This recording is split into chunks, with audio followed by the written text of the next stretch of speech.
Hey guys, John Engel here. I just got home from work, which reminds me I need to do a video on what I do for a living, but we'll get back to that. Today's a little sadder note. I actually sold one of the cars and thought that this would be a good time to kind of talk about the car that I sold as well as what I've got planned for the future. So let's get right into it.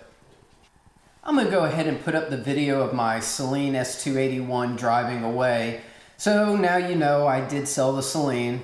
It went to a good home that was local, so I have a good feeling that this one will be on the road and out and about, which is where it should be.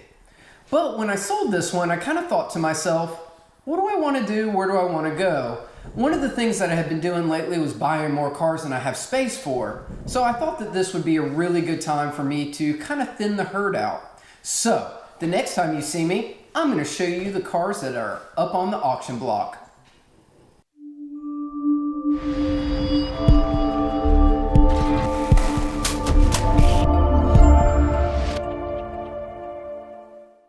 Welcome to JE Motors. If it's got wheels, we've got deals. Don't worry about interest because we don't lend money, bring cash.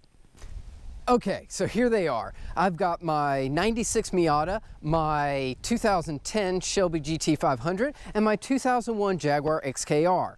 Now, out of all the cars that I have, I picked these three to be up on the chopping block. It does not mean that each one has to sell, but out of these three, I am definitely leaning towards the Shelby and the Miata. The XKR, if it sells, that's great. If it doesn't, I'm okay with keeping that one. But for the next phase of my plan, I need to create some capital. The Shelby, well, she's worth the most, so she's probably gonna have to go. The Miata, I bought it because I just think it's an absolutely beautiful example of an NA Miata.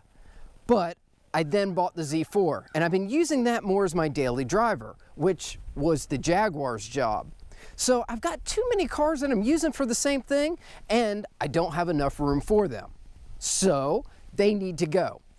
Miata, probably gonna leave. GT500 has to leave if I want phase 2 of my plan to work. Jaguar, I just love it. I have a hard time trying to sell that one, so we'll see how that goes.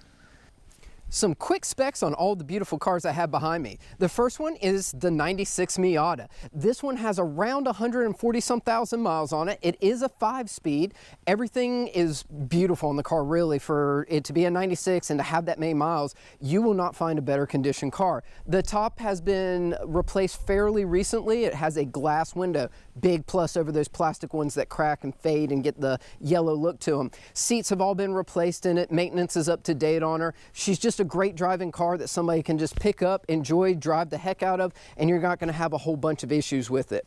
The Shelby is almost a brand new car. It is a 2010 with 14,500-ish miles on it. Now, this one has the Whipple supercharger and around 755 horsepower at the wheel, which is somewhere around 900 at the engine. Totally modified, but still drives like a stock car. A beautiful example.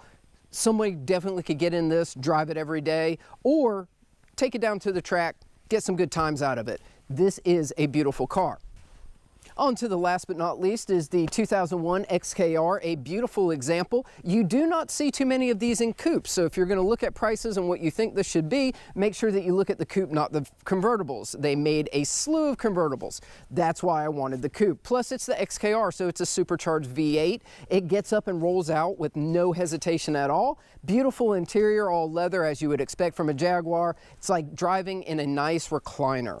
So, all of these cars looking for new homes, possibly, depending on you, could be yours, could be somebody that you know, might not even be anybody on here, but I wanted to give you guys a quick update of what's going on with my garage so that we can get to phase 2, which is some new cars. And I know that you guys are interested in what's going to be coming next, so make sure you like this video, stay tuned, hit subscribe, so you'll see what's coming.